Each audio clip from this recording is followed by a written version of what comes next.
Bonsoir, bonsoir, bien-aimés. Nous allons continuer avec notre série d'enseignements sur la foi, comment faire fonctionner notre foi. Rappelons-nous, les deux dernières séances, nous voyons comment recevoir par la foi. Je nous encourage à réécouter ces messages.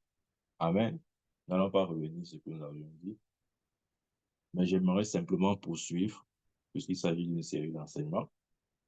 Et aujourd'hui, j'aimerais apporter euh, cet enseignement, ou disons, ce sous-thème intitulé les deux types de foi.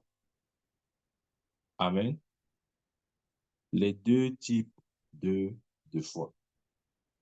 Bien-aimés, il existe deux types de foi. Et qui que vous soyez, chrétien ou pas, vous exercez dans l'une de ces deux catégories. Amen. Les deux types de foi. Les deux types de foi. Ouvrons notre Bible. Dans Matthieu, dans Marc, autant pour moi, Marc chapitre 11, ce soir nous parlons sur le thème les deux types de foi. Marc chapitre 11, versets 22 à 24. C'est Jésus qui parle et je vais lire. Jésus prit la parole et leur dit, ayez foi en Dieu. Verset 23. Je vous le dis en vérité, si quelqu'un dit à cette montagne, ôte-toi de là et jette-toi dans la mer, s'il ne doute point en son cœur, mais croit que ce qu'il dit arrive, il le verra s'accomplir. C'est pourquoi je vous dis, tout ce que vous demandez en priant, croyez que vous l'avez reçu et vous le verrez s'accomplir. Bien-aimés, lorsque nous entrons dans le Nouveau Testament, Marc chapitre 11, ce verset, ou ces versets que nous allons lire, sont des versets assez démonstratifs, ou ce sont des versets qui expriment exactement ce qu'est la foi. Amen. Nous avions déjà eu à développer euh, quelques versets, quelques de ces versets, mais j'aimerais attirer notre attention sur le verset 22. Amen. Le verset 22 dit, Jésus prit la parole et leur dit, ayez foi en Dieu. Ayez foi en Dieu. Bien-aimé, la bonne version ne dit pas ayez foi en Dieu. La bonne version dit, ayez la foi de Dieu. Amen. Il ne s'agit pas juste d'avoir foi en Dieu, non. Il s'agit d'avoir la foi de Dieu. Je ne sais pas si on essaye de voir la différence. Il y a une différence entre ayez foi en Dieu et ayez la foi de Dieu. Pourquoi? Parce que lorsqu'on dit ayez la foi de Dieu, ça montre le genre de foi que Dieu accepte. Ou encore, ça veut simplement dire ayez le genre de foi de Dieu. Il y a le genre de foi de Dieu, bien aimé. Rappelons-nous, nous parlons sur le thème les deux types de foi. Il y a le genre de foi de Dieu. Amen. Encore appelé la foi de Dieu. Amen. Maintenant, la deuxième catégorie, c'est ce que j'appelle la foi humaine. Donc, nous avons deux foi opposées. D'un côté, nous avons la foi de Dieu, ayez la foi de Dieu. Et de l'autre côté, nous avons la foi humaine. Quelle est la différence?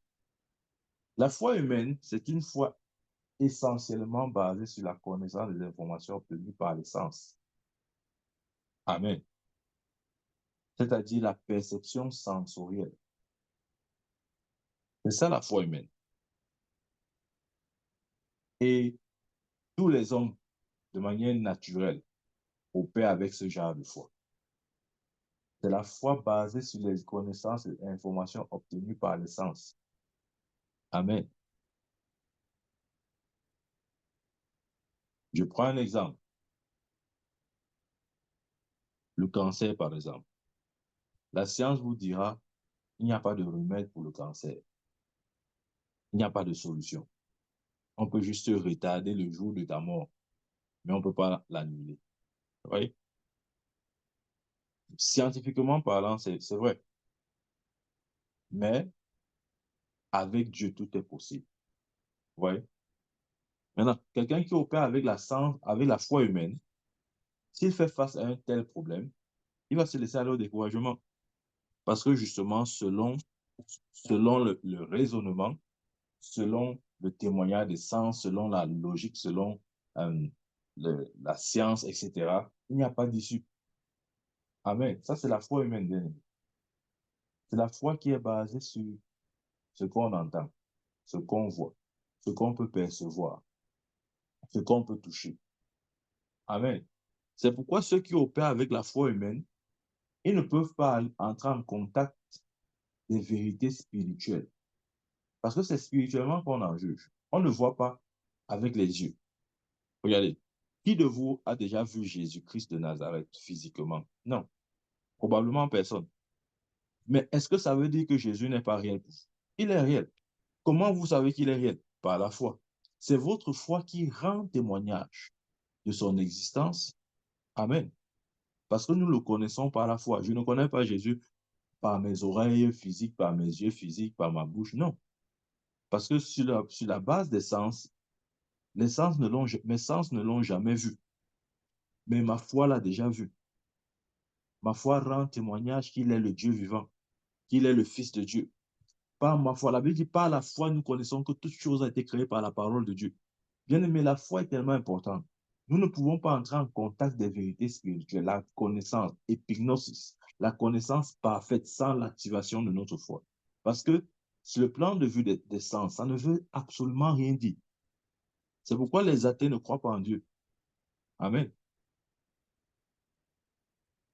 Parce qu'ils veulent croire ce que leurs sens disent. Amen. Ils veulent croire ce qu'ils voient, ce qu'ils touchent, ce qu'ils peuvent palper, etc. Mais ça, c'est la foi humaine. Amen. Bien aimé, sortons de la foi humaine. Nous ne sommes pas des hommes, nous sommes des dieux. J'avais dit, vous êtes des dieux. Vous êtes tous fils du Très-Haut. Somme 82, verset 6. Nous sommes des dieux. Voilà pourquoi la Bible dit, ayez la foi de Dieu, parce que vous êtes des dieux. Dieu a donné à ses dieux le genre de foi qui est en lui. Amen. Cette foi, elle est triomphante. Cette foi, elle est victorieuse. Cette foi produit toujours les résultats. Amen. Il y a une très grande différence entre la foi humaine et la foi de Dieu. Parce que, comment il dit ça?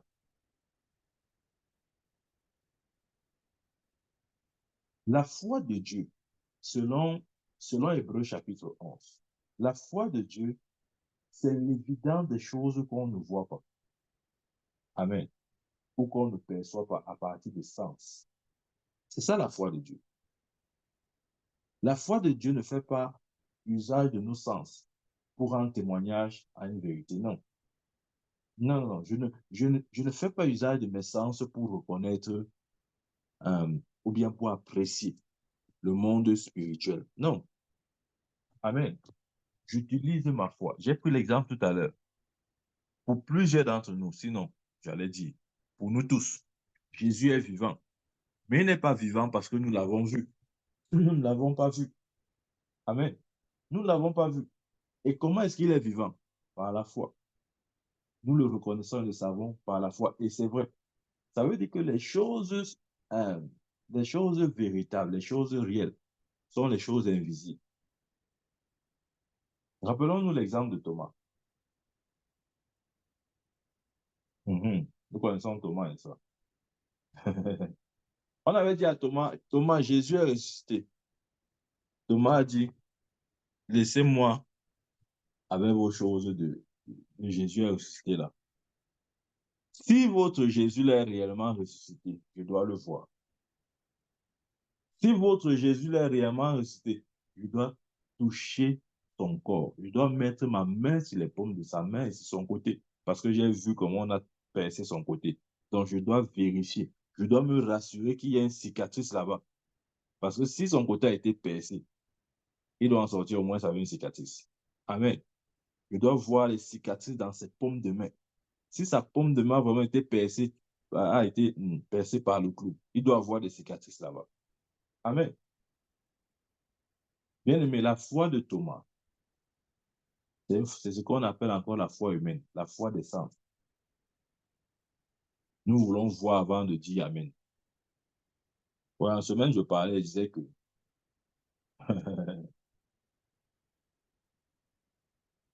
nous attendons le rapport de nos sens pour donner gloire à Dieu. Nous attendons que nos yeux voient avant de dire gloire à Dieu. J'ai pris un exemple. Tu pries par exemple pour une ouverture professionnelle, pour une porte dans le domaine du travail, etc. Tu finis de prier, mais tu es là tranquille. C'est-à-dire, il n'y a aucune expression de joie. En fait, ça démontre simplement que tu n'as pas reçu. Suivant les enseignements que j'ai fait précédemment. Amen. Ça démontre que tu n'as pas reçu. Tu restes tranquille comme ça. Et après 1, 2 semaines, on t'appelle. On dit, monsieur, madame tel, oui, c'est moi. OK, vous êtes attendu parce que votre CV nous intéresse et on aimerait vous embaucher. C'est alors là où tu vas alors voir le chrétien crier, oh mon Dieu, je savais que tu ne pouvais pas m'abandonner. Tu ne savais rien. Tu es Thomas. Pourquoi tu as attendu ce coup de fil pour te réjouir? Pourquoi tu ne t'es pas réjoui à l'instant où tu as prié, alors que Jésus a dit, celui qui demande reçoit. On a lu ça, on a lu ce verset. Pourquoi il faut ce coup de fil pour t'exciter? Parce que justement, ta foi n'a pas pu t'exciter. Il fallait que tu sois comme Thomas. Tu dis non, je vais d'abord attendre le coup de fil. Quand j'aurai le coup de fil, voilà, maintenant je veux me réjouir. Non, bien aimé. Je vais vous dire, ça ne demande pas la foi de se réjouir après avoir reçu un coup de fil. Même le païen, même l'athée peut se réjouir. Mais se réjouir avant le coup de fil, ça demande la foi. Amen. Donc, si tu attends le coup de fil pour te réjouir, bien aimé, quel que soit ce que tu diras après là, c'est rien du tout. C'est lolo. Tout le monde peut dire ça. Amen. Si tu étais un homme de foi, tu devais te réjouir au moment où tu as prié. Parce que Jésus a dit, celui qui demande reçoit. Mais parce que tu n'as pas pu recevoir, tu es resté calme.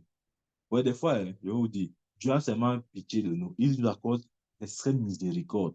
Parce que s'il veut vraiment nous traiter sur la base de notre foi, pour beaucoup, hein, vraiment, ça devait être très, très compliqué parce que des fois, notre foi n'est pas au beau fixe et puis on ne sait pas trop, hein, on s'embrouille un peu comme ça et parfois Dieu, dans sa miséricorde, essaie quand même de nous faire du bien, etc. Mais ce n'est pas comme ça qu'il veut traiter avec nous. Il veut traiter avec nous par la foi. Il a dit, mon juste vivra par la foi. Amen. C'est vrai. Ouais, Thomas. Thomas dit, non, je veux voir d'abord Jésus là. Je dois le toucher, je dois mettre ma main sur son côté. Si je ne fais pas ça, je ne croirai pas en lui ou je ne croirai pas en sa résurrection. Amen. Donc, la foi de Thomas, c'est aussi ce qu'on appelle la foi humaine ou encore la foi sensorielle. Ça s'appelle la foi de Thomas. Bien aimé, j'espère que tu n'as pas la foi de Thomas. Voilà. C'est la foi des sens. On dit Jésus ne savait rien dire pour toi jusqu'à ce que tu vois. Amen. Ouais. Lorsqu'il a vu, il a dit, oh, mon Seigneur, mon Dieu, mon Seigneur, mon Dieu. C'est comme ça que les chrétiens sont. C'est comme ça que nous sommes bien aimés. C'est quand nos sens témoignent de la vérité, on commence à adorer Dieu. Pourquoi on ne peut pas l'adorer avant? Pourquoi on ne peut pas le remercier avant? Je prends un exemple. Lorsque Jésus s'est retrouvé devant la tombe de Lazare, il a dit quoi? Père, je te rends grâce de ce que tu m'exauces toujours. Si je parle, même, ce n'est pas à cause de moi, c'est à cause des gens-ci. Les gens-ci ne comprennent pas. Amen. Ça veut dire que Jésus s'est réjoui de la résurrection avant que Lazare ne sorte. Ça demande la foi. Mais les Thomas vont attendre d'abord que Lazare sorte. Quand Lazare sort, ils vont se mettre à crier partout. Ouais, ouais, ouais, ouais. Non, bien aimé, ce n'est pas la foi, c'est l'excitation. C'est-à-dire, tu es seulement saisi par un syndrome d'excitation comme ça là. C'est un petit virus d'excitation qui te prend. Parce que la foi se réjouit avant de voir. Si tu veux voir avant de te réjouir, ce n'est plus la foi. C'est la foi de Thomas. C'est l'excitation. Amen. Ça, tout le monde peut le faire. Même un athée peut le faire. Mais regardez un mort. et te réjouir avant qu'il ne vienne à la vie. Ça demande la foi. Attendre que le mort ressuscite pour crier partout, gloire à Dieu, c'est rien. Comme on dit au quartier, c'est lolo. Tout le monde peut faire ça. Amen. Donc, bien aimé, faisons la différence entre la foi de type divin et la foi de Thomas. Faisons la différence entre la foi de Dieu et la foi humaine. Faisons la différence entre le genre de foi de Dieu et la foi des sens. Amen. Dans Hébreux chapitre 11, verset 1,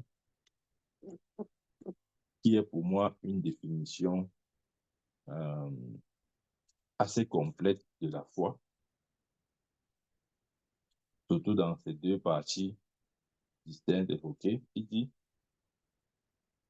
Or, la foi est une ferme assurance des choses qu'on espère, une démonstration de celles qu'on voit. Ouais. Il y a l'assurance et il y a la démonstration. Si tu as l'assurance, où est ta démonstration? Il n'y a pas d'assurance sans démonstration, bien aimé. Il n'y a pas d'assurance sans démonstration.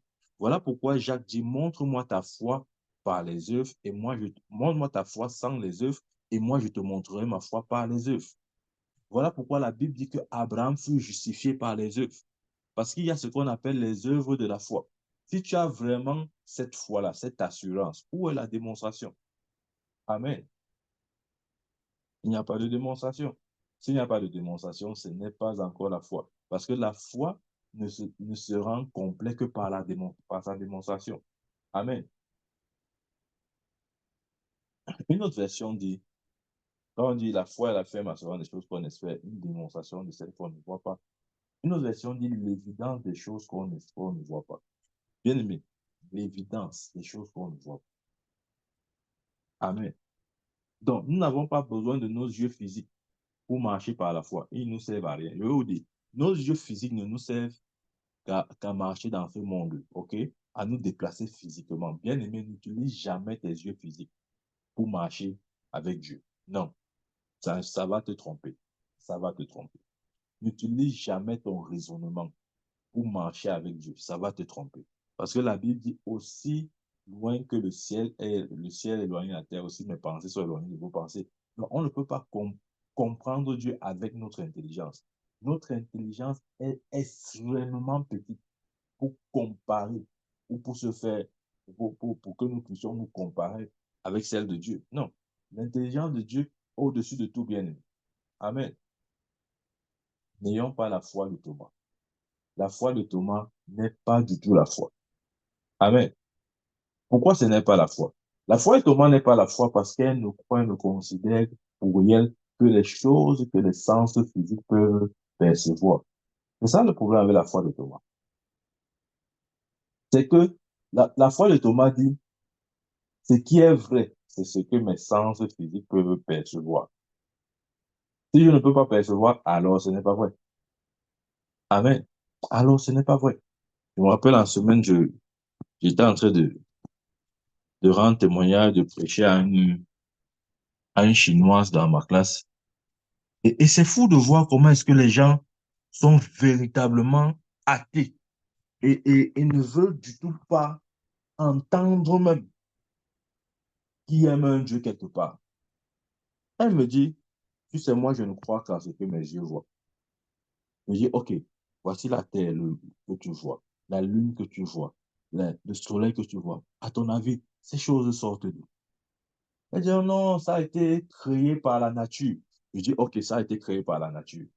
Qui a créé la nature? Elle était bloquée. Elle dit: ah, je ne sais pas. Je dis: et si il y avait un Dieu derrière cette intelligence? Elle dit: non, non, non, non, il n'y a pas de Dieu, il n'y a pas de Dieu. Après, elle dit: non, même s'il y a un Dieu, ça ne m'intéresse pas de savoir ça. Moi, je vis le présent, je vis ce qui est réel pour moi, c'est mon quotidien, c'est chercher mon argent, c'est jouir de ma vie. Ouais. C'est-à-dire, on refuse à la limite même de reconnaître l'existence d'un être suprême. On ne veut pas ça. On ne veut pas ça. Parce qu'on a l'impression que ça va nous limiter. Mais non, la discussion était vraiment compliquée avec cette jeune fille. C'était compliqué. Bien aimé, il y a de ces forteresses là dehors.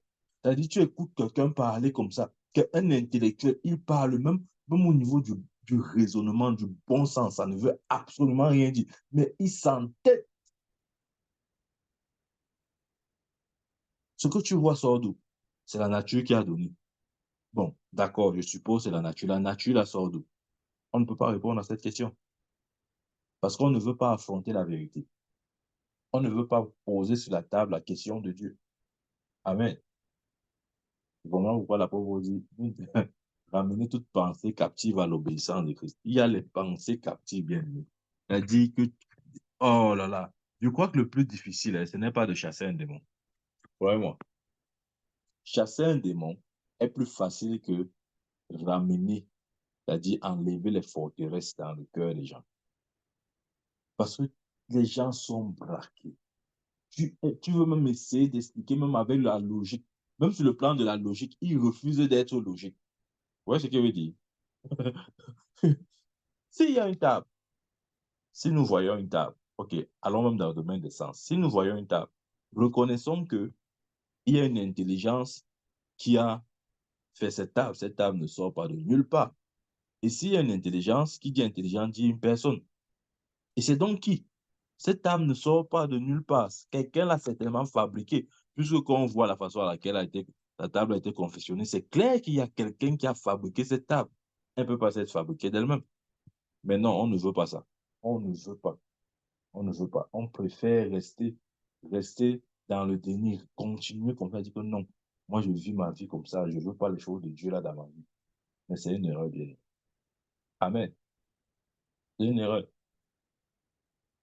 N'ayons pas cette foi qui veut voir, qui veut sentir, qui veut toucher avant d'accepter. Non, ce n'est pas la foi bien faite. Amen. N'ayons pas cette foi qui dit, je ne croyais pas jusqu'à ce que j'ai vu. Non, ce n'est pas la foi. Amen. Ce genre de foi, là, je vais vous dire, ça ne produit aucun résultat. Ça ne produit aucun résultat. Et si vous observez bien, ça ne vous donne rien du tout. Amen. Ça n'apporte aucune bénédiction. Comment dire? Si je ne vois pas, si je ne vois pas, si je ne mets pas mes mains sur son côté, je ne croirai pas. Amen. C'est quoi qu'on a dit ça? C'est dans Jean chapitre 2.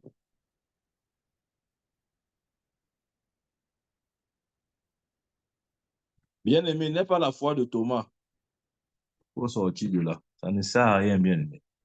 Dieu n'est pas le Dieu des sens. Il est le Dieu de la foi. Dieu est un esprit. Un esprit n'opère pas avec les yeux, le nez, la bouche, puisque un esprit n'en a pas, de toute façon, du moins dans la logique physique. Ouais. Un esprit n'a pas Dieu de nez, de tout ça. Non. OK. Dans Jean 10, dans Jean 20, excusez-moi, je crois que nous devons lire le verset.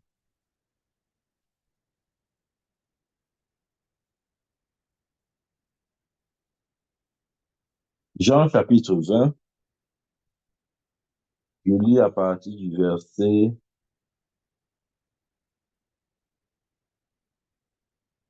disons même à partir du verset 24. OK? Disons à partir du verset 24, du 24 au 29. Il est écrit, et je lis, Thomas, appelé Didyme, l'un des 12, n'était pas avec eux lorsque Jésus vint. Ouais. Donc ça veut dire lorsque Jésus est apparu aux autres, aux premiers disciples, Thomas n'était pas parmi ce groupe-là. C'est ce que la Bible dit. Verset 25. Les autres disciples lui disent donc, nous avons vu le Seigneur. Ceux qui ont assisté à l'apparition du Seigneur, nous avons vu le Seigneur. Nous avons vu le Seigneur. Mais il dit, si je ne vois dans ses mains la marque des clous, ouais, il veut l'évidence des sens. Je veux voir la marque des clous. Et si je ne mets mon doigt dans la marque des clous, il ne veut pas seulement voir la marque des clous, il veut aussi mettre son doigt. C'est-à-dire, il veut se rassurer que tous ses cinq sens soient engagés. avant de reconnaître une vérité. Il veut se rassurer que cette vérité passe par le test de tous ses sens. La vue, le toucher, tout. Amen. Ça, c'est la foi de Thomas, bien aimé.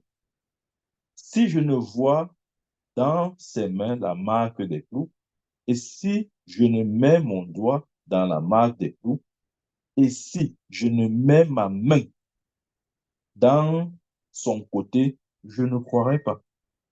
En d'autres termes, mes yeux et mon toucher doivent témoigner avant que j'accepte ce que vous me dites.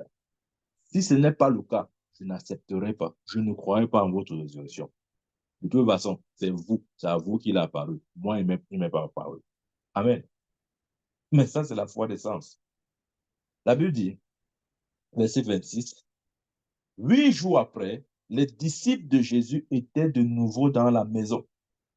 8 jours après, comme il était incrédule là, ça a pris encore 8 jours, 8 jours, 8 jours.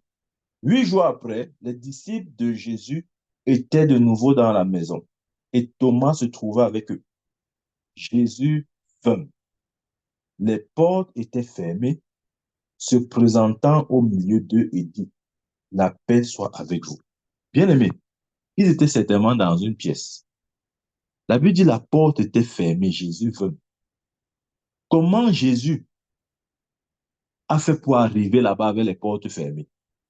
Je vais vous dire, ça veut dire qu'il a apparu physiquement. Puisqu'on n'a pas cogné il n'a pas cogné la porte. On ne lui a pas ouvert la porte. La porte était fermée. On dit Jésus vint.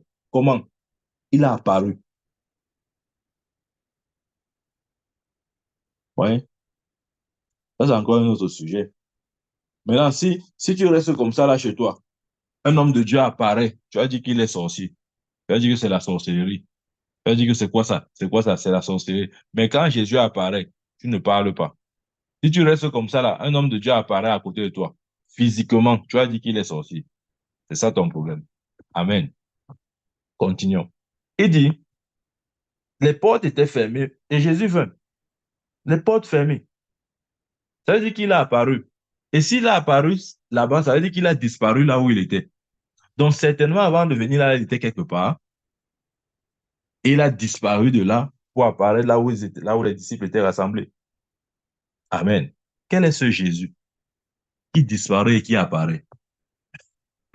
Les gens croient que la magie, c'est rien. C'est rien du tout. On dit que non, vraiment, le sorcier, si, il disparaît, il apparaît. Ça, c'est rien. Amen. C'est parce que tout nous impressionne. Tout nous fait peur. Regardez, quand tu as peur d'une dimension, tu ne peux pas entrer dans cette dimension-là. Ça va vous choquer, mais c'est vrai. Il y a des hommes de Dieu qui peuvent apparaître et disparaître, j'en connais. Mais si on parle de ça, les gens vont se dire, c'est quoi ça? C'est la sorcellerie, c'est quoi? C'est la magie, c'est le vaudou, c'est la magie noire, la magie blanche. Voilà Jésus qui a apparu. Dis aussi que c'est la magie.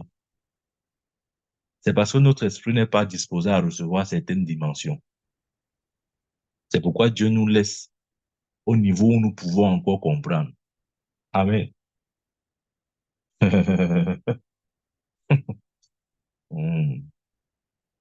Ne me faites pas dire certaines choses ici. Continuons avec la foi de Thomas. Oui, bien aimé. Il dit, verset 27. Puis il dit à Thomas, avance ici ton doigt et regarde mes mains.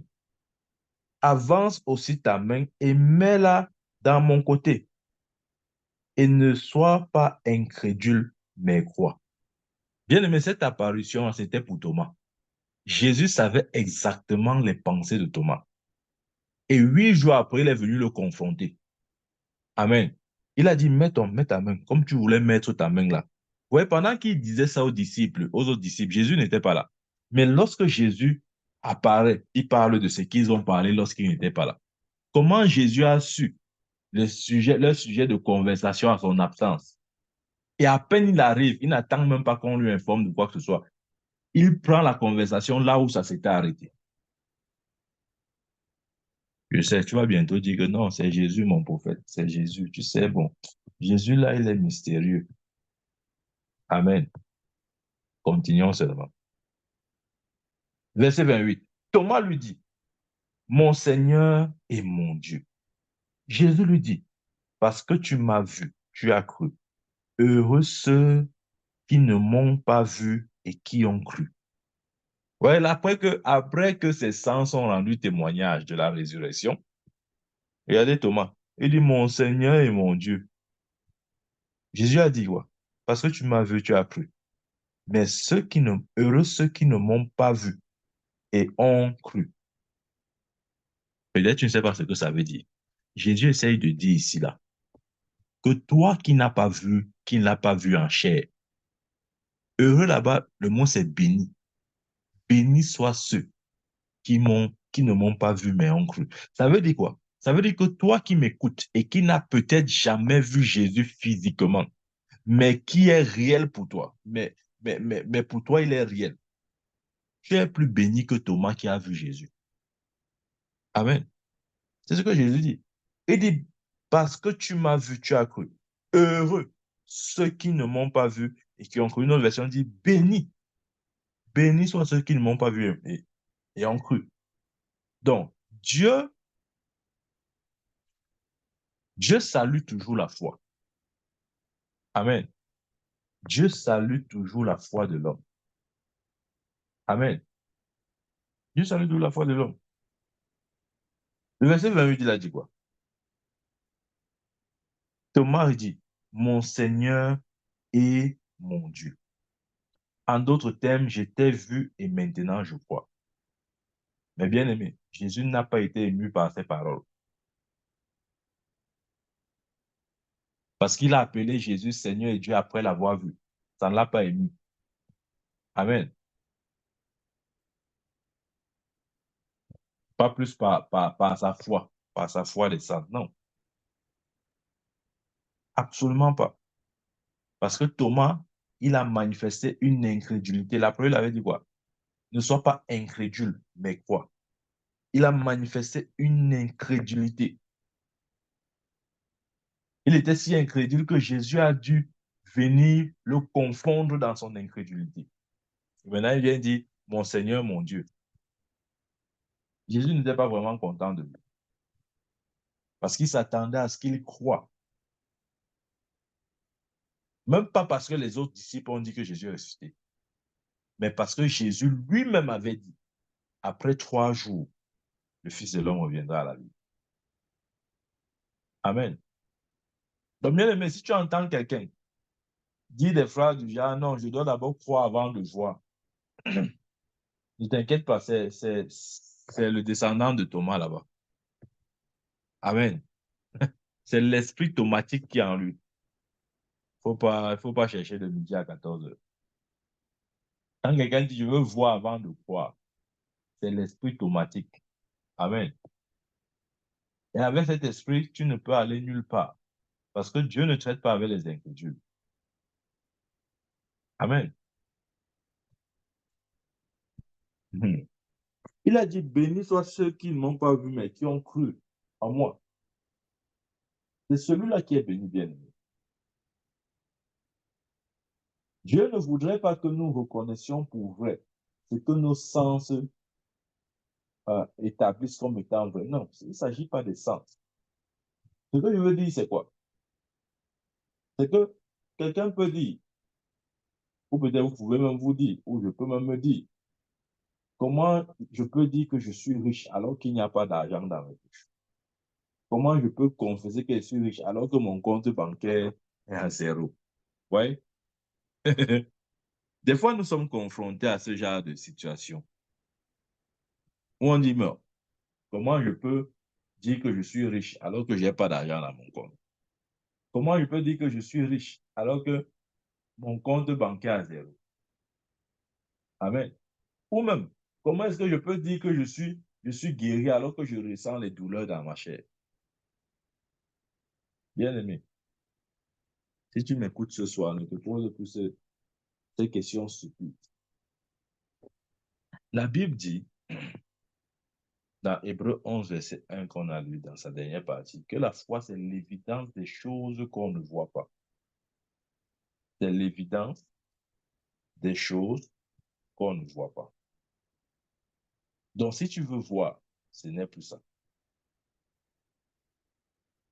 Si tu veux voir avant d'attester, ce n'est plus ça.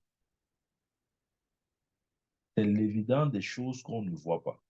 Maintenant, l'évidence dont vous avez besoin pour montrer que vous êtes, par exemple, en bonne santé ou bien prospère, vous parlez des deux exemples que j'ai fait allusion tout à l'heure, c'est simplement la parole de Dieu. Bien aimé, l'évidence, je répète, l'évidence dont vous avez pour montrer que, par exemple, vous êtes prospère, vous êtes en bonne santé, etc. C'est la parole de Dieu, ce n'est pas autre chose. En d'autres termes, vous êtes en bonne santé parce que Dieu a dit ainsi. C'est parce que Dieu a dit. Ça n'a rien à voir avec vous.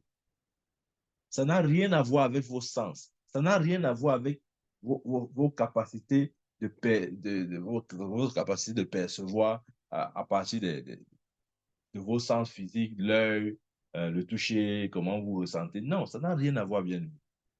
La foi n'a rien à voir avec nos sens. Amen. Comment je sais que je suis prospère? Ce n'est pas parce que j'ai l'argent dans ma poche. Non. Ce n'est pas parce que mon compte bancaire est fourni. Non. C'est parce que Dieu a dit. L'évidence, c'est la parole de Dieu, bien-aimé. C'est vrai parce que Dieu a dit, c'est tout. Ce n'est pas vrai parce que je sens. Ce n'est pas vrai parce que je vois. Ce n'est pas vrai parce que je suis d'accord. Mais c'est vrai parce que Dieu a dit. Si nous ne prenons pas la chose de cette manière, nous allons tourner en rond. Regardez, 2 Corinthiens.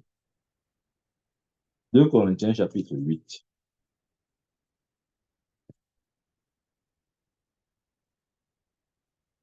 2 Corinthiens chapitre 8, verset 9. Il dit,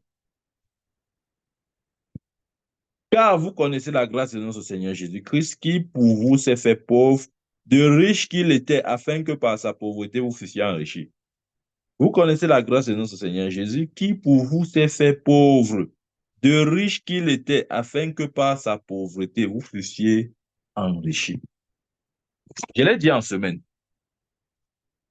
La Bible dit que Jésus était riche, il s'est fait pauvre pour que nous soyons riches. Il y a deux types de richesses. Il y a les richesses spirituelles et les richesses physiques.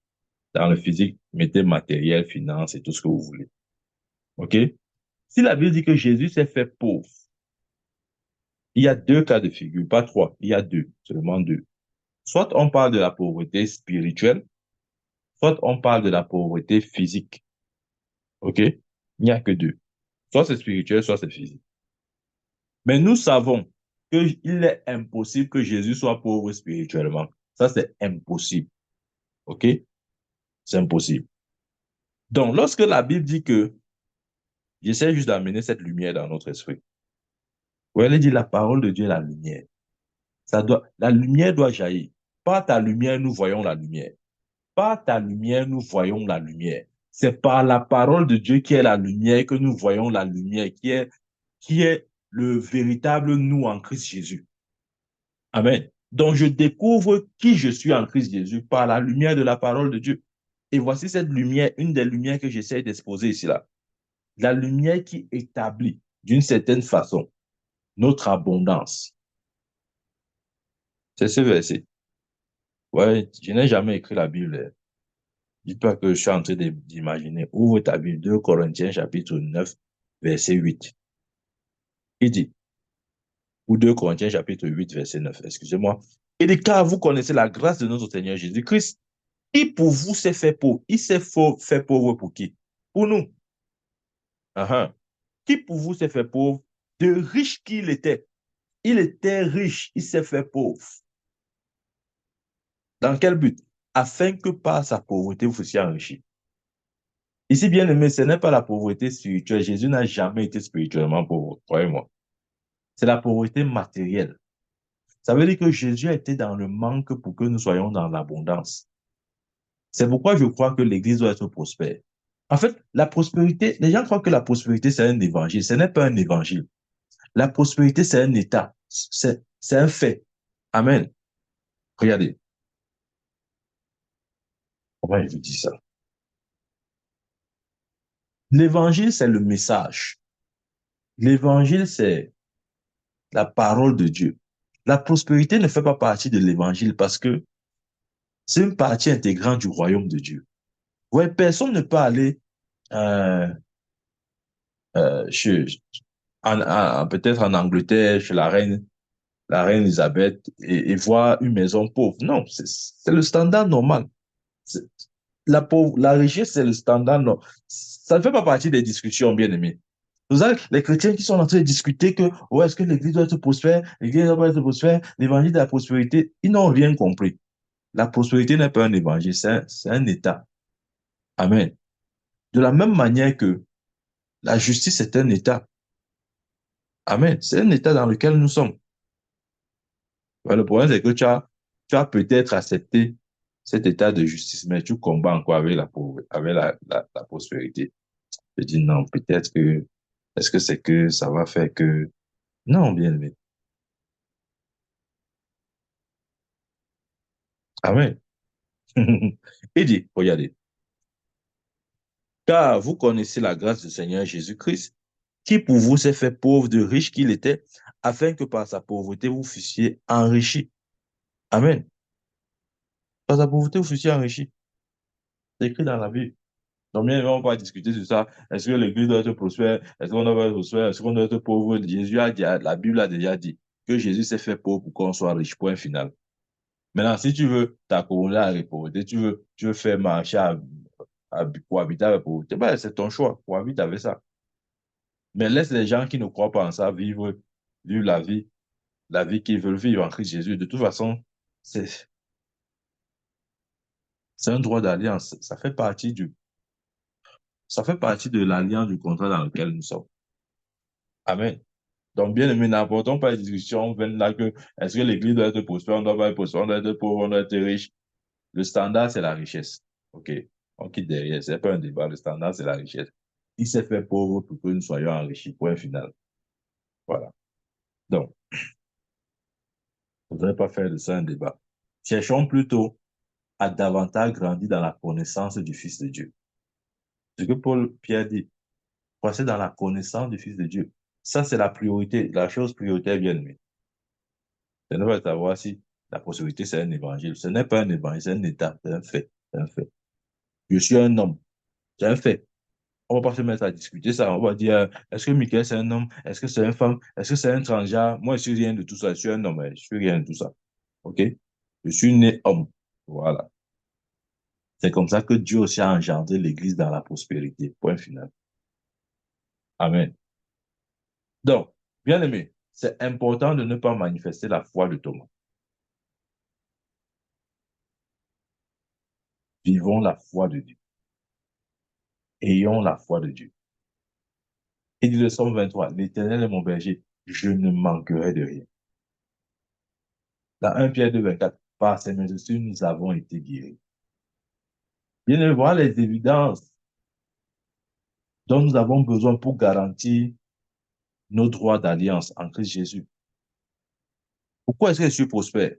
Parce qu'il est dit dans 2 Corinthiens 8, verset 9, le riche, il s'est fait pauvre afin que par sa pauvreté, nous soyons enrichis. C'est tout. C'est pour ça que je suis prospère. Ce n'est pas parce que j'ai l'argent dans ma poche, ce n'est pas parce que j'ai un compte bancaire fourni, c'est à cause de ça. Si ce verset n'est pas assez démonstratif ou n'est pas une preuve suffisante pour toi, pour que tu vois ta prospérité, tu es un Thomas. Parce que tu attends que ta poche soit pleine, ton compte soit banquier pour dire partout que tu es prospère, tu es prospère. Non. Ça veut dire que ta prospérité n'est pas fondée sur la parole de Dieu, c'est fondé sur le visuel, sur l'essence. Et tout ce qui n'est pas enraciné dans la parole de Dieu, Satan a autorité sur ça. Amen. Nous en avons parlé en semaine. Tout ce qui n'est pas enraciné par la parole de Dieu, Satan a autorité. Il y a un frère qui a dit que avant qu'il ne connaisse Dieu, Dieu était toujours à côté de lui, Dieu le bénissait, tout ça, tout ça, tout ça. Et j'étais en train d'expliquer. Ça, c'est la grâce, ou si vous voulez, c'est la bénédiction. En fait, c'est l'expression de la miséricorde de Dieu. Et tout le monde peut obtenir ça. Même le païen, l'athée, Dieu peut lui donner cette grâce-là. Mais parce que cette grâce n'est pas couverte par une alliance, Satan a autorité. Raison pour laquelle vous allez voir quelqu'un qui était riche aujourd'hui, demain il est pauvre. Je dis, mais celui-ci était tellement riche, on ne savait même pas qu'il pouvait être pauvre. C'est parce que sa pauvreté, sa richesse était juste l'expression de la miséricorde de Dieu. Ce n'était pas couvert, il n'était pas sous une alliance de protection. Il n'était pas, par exemple, sous l'alliance abrahamique. Amen. Voilà pourquoi Satan pouvait venir à tout moment toucher ça. Tout ce qui n'est pas couvert, écoutez bien, tout ce qui n'est pas couvert, Satan a autorité. Rappelons-nous en Israël, lorsque Dieu avait dit à Moïse, quoi, mettez le sang sur les poteaux, les linteaux. Là, quand l'ange de la mort passera, il traversera par-dessus. Pourquoi? Parce que les maisons qui n'étaient pas couvertes par l'alliance du sang, l'ange de la mort avait le pouvoir d'entrer. Et c'est ce qui s'est passé. Ah, ah, vous comprenez maintenant. C'est ce qui s'est passé. L'ange de la mort est entré. Pourquoi? Parce qu'il n'y avait pas de couverture. À cette époque, la couverture ou l'alliance, c'était le sang. Et Dieu merci, la Bible dit que nous avons été rachetés, non pas par le sang des boucs, mais par le sang de l'agneau. Nous sommes sous une alliance. Voilà pourquoi lorsque tu es conscient que tu es sous cette alliance et que tu joues ta partition, ça c'est important, hein? Même si tu es sous l'alliance, si tu ne joues pas ta partition, tu donnes accès au diable. Et Jésus a dit quoi? Ne donnez pas accès au diable. Ah, ah, vous comprenez maintenant. Ne donnez pas accès au diable. Si tu es sous l'alliance, tu ne joues pas ta partition. Bien aimé, tu crées une porte pour l'ennemi. Et il va entrer par la porte là. En d'autres termes, si tu ne fais pas ce que Dieu attend que tu fasses, tu donnes un prétexte à l'ennemi. Et il va se tenir sur cette faille pour t'attaquer. Amen. Voilà. Bon, ça peut faire l'objet d'un autre thème ou un autre débat. Mais c'est aussi important de le dire. Donc, ayons la foi de Dieu et non la foi de Thomas. Amen. L'évidence qui garantit euh, notre croyance ou notre foi, c'est simplement la parole de Dieu. Amen. Parce que si nous attendons à voir les poches pleines ou les comptes bancaires fournis avant de dire que nous sommes riches, nous sommes exactement en train de manifester la foi de Thomas, qui a dit que je ne croyais pas jusqu'à ce que je mette mes mains dans son corps. Amen. En d'autres termes, nous ne croyons pas à la parole de Dieu. Je vous ai dit ceci. C'est vrai, pas parce que mes sens me rendent témoignage, mais parce que Dieu a dit. C'est tout. Bien aimé, c'est ainsi que nous devons être formatés. Quelque chose n'est pas vrai parce qu'on a vu.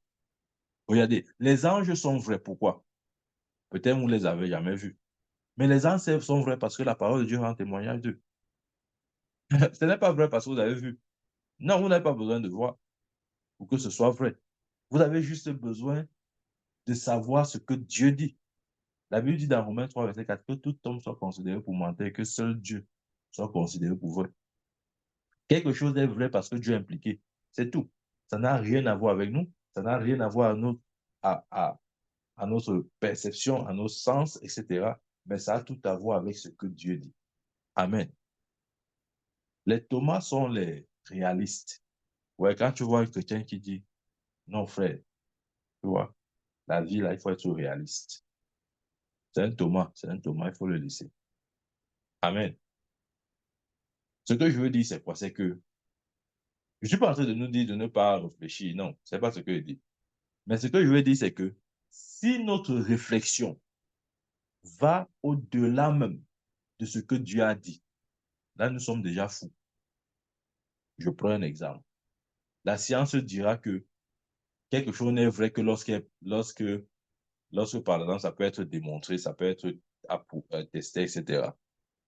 Mais la Bible dit, par exemple, que les anges existent. Ben, la science démontre ça comment? Ils ne peuvent pas démontrer ça. Est-ce qu'on va donc dire que les anges n'existent pas parce que la science n'a pas pu démontrer leur existence? Non. Parce que ce n'est pas, regardez, ce n'est pas la science qui oh Seigneur, nous a dit ça. Ce n'est pas la science qui approuve ou atteste les choses de Dieu. C'est Dieu qui atteste la science. Amen.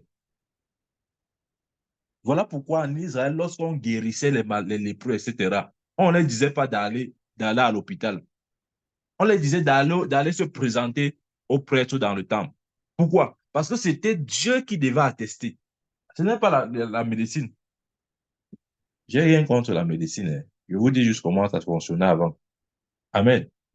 Parce qu'aujourd'hui, on a tendance à croire que non, si Dieu existe, c'est l'homme qui doit attester de l'existence de Dieu. Ça, c'est quelle folie. Depuis quand la créature atteste de l'existence du Créateur? Ça a un sens. C'est-à-dire quelqu'un te crée. Maintenant, tu dis que c'est toi qui dois déterminer s'il existe ou pas. Il t'a créé, il finit de te créer. Maintenant, tu viens déterminer son existence. Ça, c'est la folie. Quelqu'un te crée. Après t'avoir créé, maintenant, tu dis que non, c'est moi qui dois dire s'il existe ou pas. Tu étais où avant qu'il ne te crée? Amen. Donc, les Thomas sont les réalistes. C'est-à-dire que ce sont des cartésiens, ils réfléchissent. Ça, tout doit passer au filtre du raisonnement. Si le raisonnement n'accepte pas, non, eux-mêmes, ils n'acceptent pas. Amen. Si le raisonnement n'accepte pas, ils n'accepteront pas, bien aimé. Quelles que soient les démonstrations que tu essaieras de faire. Si son raisonnement n'a pas dit oui, son cœur ne dira pas oui. Amen. Ça veut dire quoi? S'il n'a pas accepté mentalement, il ne va pas croire du cœur. Exactement comme Thomas. Thomas a dit que je dois d'abord accepter, je lui dis quoi? Mes sens doivent rendre témoignage de la vérité avant que mon cœur ne croie à la vérité. Ça, c'est l'incrédulité. Parce que nous n'avons pas besoin du raisonnement pour croire à la vérité. Nous avons besoin de la foi pour croire. C'est tout. Amen. Donc, bien aimé, ne soyons pas des réalistes, des cartésiens, des philosophes. Hein? Soyons des croyants. Amen. Soyons des croyants. Il y a beaucoup de choses qui vont au-delà de l'entendement. Bien aimé, croyez-moi. Les choses réelles, les choses, la Bible dit les choses éternelles les choses spirituelles sont éternelles. Les véritables choses ne peuvent pas être appréciées avec nos sens physiques. Non, c'est même pas possible. Amen. Bien aimé, voici mon encouragement. Ne croyez pas ce que vous voyez. Croyez uniquement ce que Dieu dit. Je reprends. Ne croyez pas ce que vous voyez. Croyez ce que Dieu dit. Je vais vous dire pourquoi. Parce que si tu crois ce que tu vois, Satan est le maître des illusions. Il va te faire voir ce qu'il voudra que tu vois. Vous voyez le problème là? C'est ça le problème. C'est que si tu veux croire uniquement ce que tu vois, Satan donc, puisqu'il est le Dieu des sens, il va te faire voir ce qu'il voudra que tu vois. Oui, c'est comme ça. Amen. C'est comme ça qu'il va travailler. Puisqu'il sait que tu marches selon la vue, il va donc te faire voir ce qu'il veut te montrer pour que ton cœur soit dirigé sur le chemin que lui veut. C'est pourquoi il dit, ne croyez pas ce que vous voyez, croyez ce que Dieu dit. C'est ça la foi aussi. C'est ce que Dieu dit qui compte. Ce n'est pas ce que je vois qui compte. Non. Bien aimé, la foi qui fonctionne est ce genre de foi. Amen. Jésus a recommandé Thomas. Jésus a recommandé Thomas. Le verset 27, il a dit, Puis il dit à Thomas, avance ici ton doigt et regarde mes mains. Avance aussi ta main et mets-la dans mon côté. Et ne sois pas incrédule, mais crois. Il a dit, ne sois pas incrédule, mais crois. Ça veut dire que Thomas était incrédule. En d'autres termes, Thomas avait la foi zéro. Zéro, zéro fois zéro qui donne zéro. C'était le niveau de foi de Thomas. Amen. Bien aimé, n'ayons pas la foi zéro. Doutons nos doutes afin de croire en Dieu. Amen. Dieu va toujours vouloir nous donner sa propre foi. Et je dirais même mieux, Dieu nous a donné sa foi. Rappelons-nous, on parlait de la mesure de la foi qui est, ok, disons, dans Romains,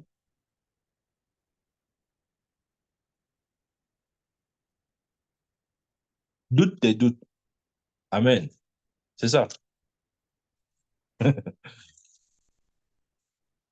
Quand une pensée vient pour te faire croire que, bon, et si ce que tu dis là pendant n'est pas vraiment ça, commence à douter cette pensée-là. Voilà. N'accepte pas. N'accepte pas. C'est comme ça que Satan va commencer. Et dès que le doute est établi dans ton cœur, tu lui appartiens. Ça veut dire quoi? Ça veut dire qu'il peut t'amener où il veut. Amen. La Bible dit que selon la mesure de foi que Dieu a départie à chacun. Dans Romains 12, verset 3. Il parle de la mesure de foi que Dieu a départie à chacun. Bien aimé, il y a la mesure de foi. C'est ça la foi de Dieu. La bonne nouvelle, c'est que Dieu nous a donné le genre de foi de Dieu. Nous avons cette foi-là. Je suis pas en train de te dire maintenant que prie, tu demandes à Dieu, oh Dieu, donne-moi ta foi. Ça, c'est l'incrédulité. Tu crois que si tu n'avais pas la foi de Dieu, tu pouvais reconnaître que Jésus est le Fils de Dieu. La Bible dit, personne ne peut dire que Jésus est le Fils de Dieu si ce n'est par l'Esprit de Dieu. Et si c'est par l'Esprit de Dieu, c'est par l'Esprit de foi. Donc, ne reste pas dire, Seigneur, s'il te plaît, donne-moi la foi, je veux la foi de Dieu, donne-moi la foi de Dieu. Tu l'as déjà. Tu ne peux pas naître de nouveau sans cette foi en toi. C'est impossible. Amen. Donc, Dieu attend juste que tu développes cette foi. Comment la développer? Plus tu la mets à l'œuvre, plus elle se développe. C'est comme ça. La foi est comme un muscle. Plus tu travailles sur un muscle, plus le muscle se développe. Amen.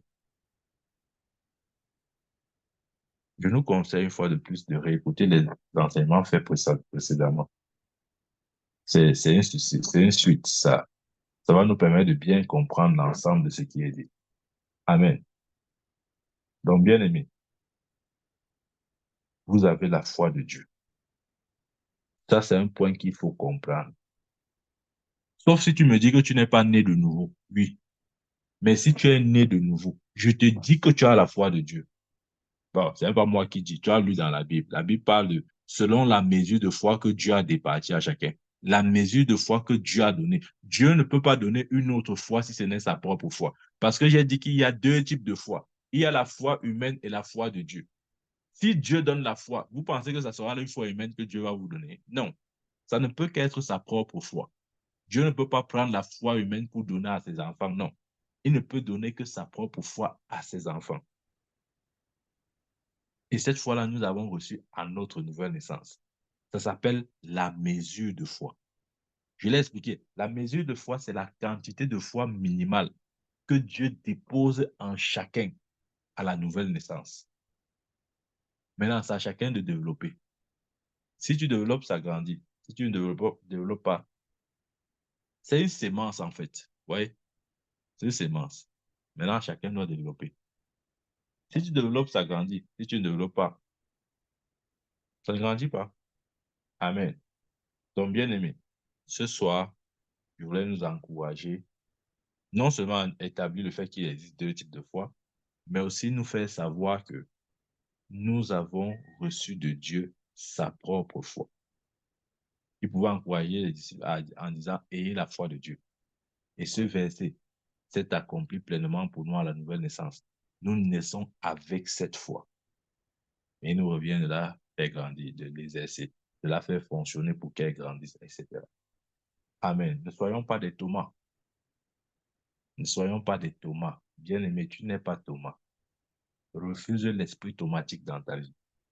Embrasse l'esprit de foi. Parce qu'il a dit, mon juste vivra par la foi. Que Dieu nous bénisse au nom de Jésus-Christ. Amen. Amen, amen. Y a-t-il des questions?